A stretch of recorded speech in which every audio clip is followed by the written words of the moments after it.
Assalamualaikum warahmatullahi wabarakatuh. Bagaimana teman-teman kabarnya? Bertemu lagi dengan saya Mahmudi Rimbawan. Pada video kali ini saya akan membahas bagaimana Islam bisa masuk dan berkembang di benua Afrika. Sebelum mengetahui bagaimana Islam bisa masuk dan berkembang di Afrika, kita harus mengetahui terlebih dahulu bagaimana kondisi geografis di benua Afrika. Yang pertama adalah kondisi alam. Luas benua Afrika mencapai 11.530.000 mil persegi atau 3 kali luas benua Eropa. Secara geografis, benua Afrika terbagi menjadi 3, yaitu pegunungan, gurun pasir, dan dataran tinggi. Secara garis besar, Afrika dibagi menjadi 2, yaitu Afrika Utara dan Afrika Sub-Sahara. Afrika Utara meliputi Mesir, Sudan, Libya, Aljazair, Tunisia, dan Maroko. Sedangkan Afrika Sub-Sahara mencakup wilayah yang selain dari wilayah Afrika Utara tadi. Yang kedua yaitu penduduk. Benua Afrika memiliki 54 negara dengan penduduk sebanyak 800 juta jiwa. Berdasarkan wilayahnya, penduduk Afrika terbagi menjadi 2, yaitu bangsa Barbar yang mendiami wilayah Afrika Utara dan bangsa Negro yang mendiami wilayah Afrika Selatan. Yang ketiga ada agama dan kepercayaan. Agama yang mendominasi di benua Afrika ada 2, yaitu Islam dan Kristen. Selebihnya adalah paganisme. Agama Islam mendominasi negara-negara di Afrika Utara, terutama di Mesir.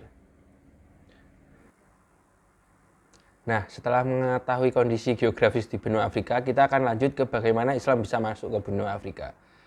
Kontak pertama penduduk Afrika dengan Islam adalah ketika Nabi Muhammad melakukan hijrah ke Habasyah. Para sahabat yang hijrah mendapat perlakuan yang baik dari penduduk setempat. Namun kontak Islam ini belum memunculkan efek yang signifikan bagi penduduk Habasyah. Selanjutnya adalah pada saat kepemimpinan Khalifah Umar bin Khattab. Islam berhasil masuk ke Afrika dan melakukan penaklukan oleh tentara yang dipimpin oleh Amr bin As. 3 tahun kemudian, Romawi Timur menarik pasukannya dari Afrika. Selanjutnya, wilayah ini dikuasai oleh kaum muslimin dan menetapkan kota Fustat sebagai ibu kota Islam pertama di Afrika. Kemudian dilanjutkan pada Khalifah Utsman bin Affan. Ekspansi ke Afrika dilanjutkan dengan mengirimkan pasukan di bawah komando Abdullah bin Sa'ad.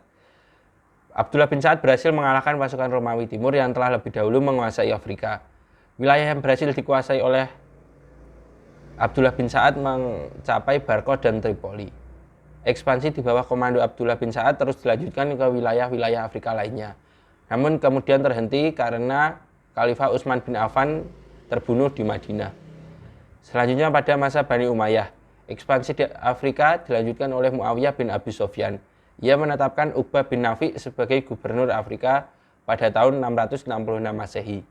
Uqbah bin Nafi berhasil memperluas kekuasaannya sampai ke Sudan dan Ghana. Dia juga berhasil membuka jalan sampai ke kota Audagos dan Kairawan pada tahun 666 sampai 671 Masehi. Nah, Islam dapat menyebar luas di benua Afrika ini karena metode dakwah yang digunakan para ulama yang datang pada saat itu. Metode dakwah yang digunakan adalah dakwah kultural dan sosial. Ulama pendatang melakukan pendekatan pada masyarakat dengan memberikan santunan kepada anak-anak terlantar, lalu pendidikan agama Islam. Islam mudah diterima di Afrika karena Islam tidak membedakan sara, bahkan warna kulit. Semua diperlakukan sama dengan agama Islam.